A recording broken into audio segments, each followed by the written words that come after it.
네, 두 번째 영상 찍어보도록 하겠습니다. 이것도 마찬가지로 이 회로를 결국 이제 등가로인 회로로 바꾸는 작업을 해야 되는데, 딱 처음에 봤을 때 조금 이제 보이지 않을 수가 있잖아요. 지금 뭐 어떻게 해야 될지 조금 어려운 상황이긴 한데, 일단 이런 경우에는 그냥 무작정 메쉬를 한번 그려보면 됩니다. 메쉬라는 것은 결국 회로가 이렇게 있을 때 한 바퀴 돌아오면 이제 전압 강화가 0이 된다라는 사실을 이용을 하는 거죠. 그래서 이제 예를 들어서 뭐 이제 기본 아이디어를 이제 간략하게 설명을 하면, 자, 결국 모든 그 아이디어는 다 키르호프 법칙에서 시작을 하는 거예요. 여기 예를 들어서 R1이고 R2고 R3고, 이 도는 이 메쉬를 I1이라고 하실 때 R1 I1 더하기 R2 R1 I1 더하기 R3 I1을 하면 0이 된다는 겁니다. 그러니까 이 친구가 뭐냐면 R1에서 생기는 전압 강화, 이것도 마찬가지로 R2에서 생기는 전압 강화, 뭐 이런 뜻이어가지고 결국 전압 강화를 다 더하면 0이 된다는 게 키르호프 전압 법칙입니다. 네, 이제 그걸 이용을 해서 문제를 한번 해결을 해보도록 할게요. 자, 이것도 여기를 우리가 이제 메쉬를 I1이라고 하고, 여기를 I2라고 하고, 요거를 I3라고 합시다. 물론 이제 I3가 우리가 3A라는 걸 알지만 그거는 이제 추후에 정리를 할 거고, 일단은 우리가 모른다고 가정을 하고 식을 세워 볼게요. 그러면 요 부분, 요 친구를 봤을 때, 우리가 메쉬를 어떻게 그러니까 식을 세울 수 있느냐를 보니까, 얘 이렇게 올라가면 뭐예요? 전압 상승이죠. 그러니까 우리가 마이너스를 해주는 거예요. 1번씩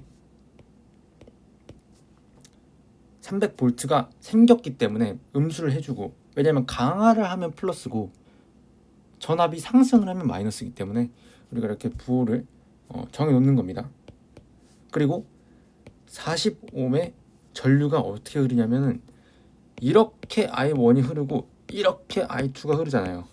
그렇기 때문에 둘이 빼줘야 됩니다. 어떻게 빼주면 되냐면 이렇게 해야겠죠. 물론 이제 I1이 I2보다 작을 수도 있어요. 근데 이제 우리가 그런 부호는 지금 신경 쓰지 않고, 만약에 진짜 그렇다면 결국 뭐가 이렇게, 사실 이게 플러스가 아니고 음수겠죠. 하지만 그건 지금 신경 쓰지 않는 겁니다. 그냥 부호를 적는 거예요. 그리고 8옴에서 I1의 전류가 흐른다.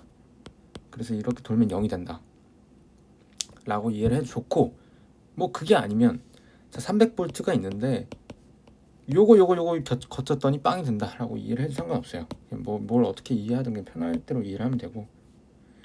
자, 두 번째로 이제 이 친구의 메쉬도 있을 거 아니에요.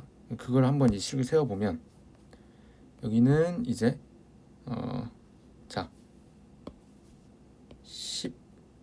15번 저항에는 I2가 흐르고,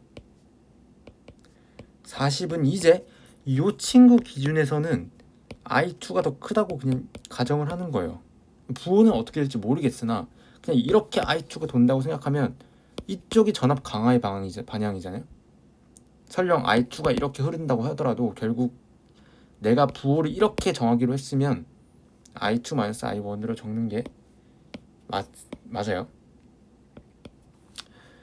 그리고 이제 150 오면은 I2-I3, 좀 거슬리니까 좀 지우고, 만큼 전압 강화 일어나면 0이 된다 라는 것이고, 이 세 번째는 이제 우리가 이제 전압원이 이렇게, 전류원이 이렇게 딱 있고, 이제 뭐 여기 저항이 이렇게 있잖아요. 근데 우리가 사실 전류원에서 얼마만큼의 전압 강화가 일어나느냐는 알기가 어려워요. 그렇기 때문에 여기서는 이렇게 이제 키르호프 전압 KV를 이용을 할 수가 없죠. 다만 우리가 뭘 알 수가 있냐면, 우리가 I3가 이제 얘잖아요. I3가 그냥. 그래서 우리 i3를 그냥 3이라고 적어놓으면 되는 거예요. 그래서 이제 요거 대입을 하면 우리가 최종적으로 연립을 하면 답이 나오겠죠. 이 정리를 하면 이제 정리는 제가 답을 구해놨기 때문에 답을 정리를 하면 i1은 9.75, i2는 4.2, i3는 3이니까 이렇게 나온다고 답이 나왔어요. 이거는 뭐 그냥 연립하면 되니까 뭐 일도 아니고. 그래서 우리가 뭘 구하고 싶냐, 결국 태분항 전압을 구하고 싶은 건데, 요거는 이제 지금 뭐 터미널 A가 이렇게 있고 여기 앞에 전압에 막 이렇게 있고 여기 밑에 이렇게 내려가는 거 있고 여기 B 이렇게 있는 거잖아요. 이렇게 전압 강화가 일어나고 이렇게 전압 강화가 일어났을 때 그 전압 강화의 합을 더하면 결국 내가 눈을 이렇게 뜨고 바라봤을 때 전압 강화의 값이 되겠죠. 그래서 그걸 이제 구해봅시다. 결국 태분항 저항은 이제 요 15매 흐르는 전류는 I2밖에 없죠. 더하기 내려갔을 때 8옴에 흐르는 전류는 I1밖에 없죠. 그래서 둘이 더하면 14.2 더하기 8 9.75. 뭐 계산을 하면 뭐 얼마더라? 120V 이렇게 나온대요. 그래서 이제 태분항 전압을 우리가 구했다라는 것이고, 이 태분항 전압을 구했으면 이제 뭘 구할 수 있느냐? 뭐 VTH, RTH, 뭐 아니면은 뭐 I 쇼트 서킷, 이게 셋 중에 하나만 구하면 되는데, 우리가 이거를 쇼트를 시키고 구해도 상관이 없는데요. 일단 요 회로를 잘 보면은, 자, 우리가 보통 이렇게 이쪽 시선에서 바라봤을 때의 태분항 저항을 구한다는 말은, 그러니까 더 구하는 절차가 첫 번째로 커런트 소스는, 그러니까 전류원은 우리가 이제 오픈시키고 전압원은, 그러니까 볼테이지 소스는 쇼트 시킨다. 뭐 이런 이제 걸 배운 적이 있어요, 책에서. 그렇기 때문에 우리가 그 방법을 지금 좀 사용을 하고 싶은 겁니다.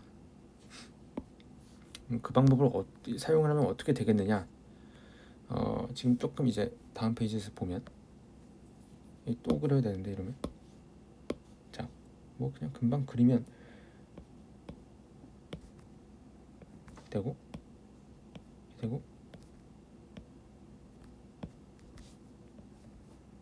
이렇게 되겠죠. 이게 뭐냐면은 결국 전압원은 쇼트를 시키고 전류원은 오픈을 시킨 요 아까 회로를 보면 얘는 이제 없애고 얘는 이렇게 이어버린 거예요. 그 결과물이 이거고.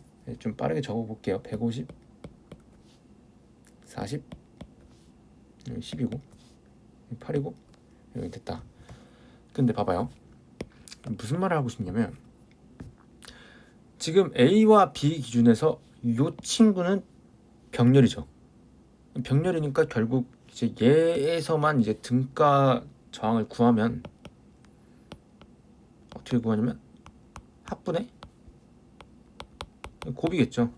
뭐 구하면 결국 이제 6.665옴이 될 것이고, 6.665옴이 되면은 어떻게 돼요? 이렇게 되고,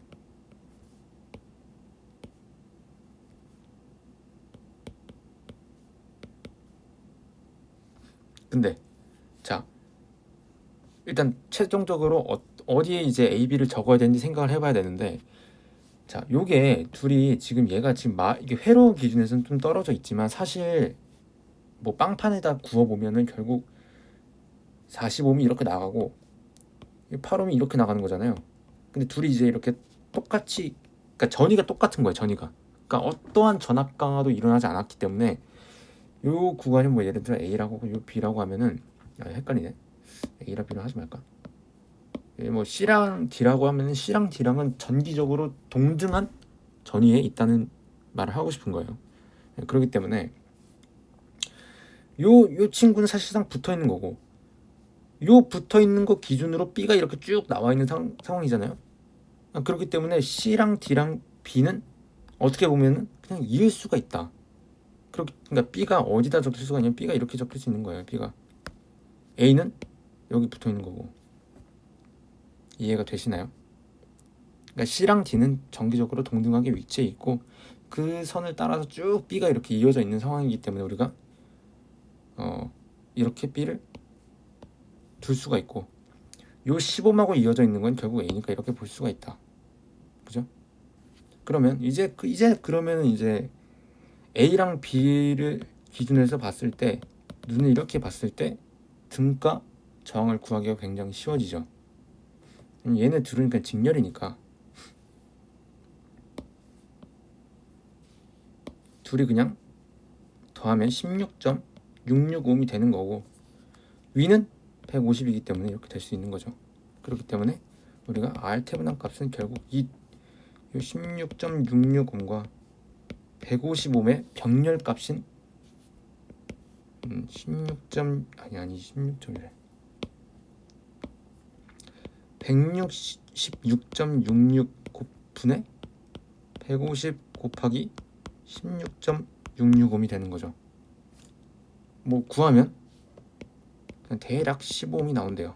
이거는 뭐 계산을 해보면 되니까. 그래서 이제 우리가 아까 그 태분항 전압을 우리가 뭐라고 했죠? 120V. 그러니까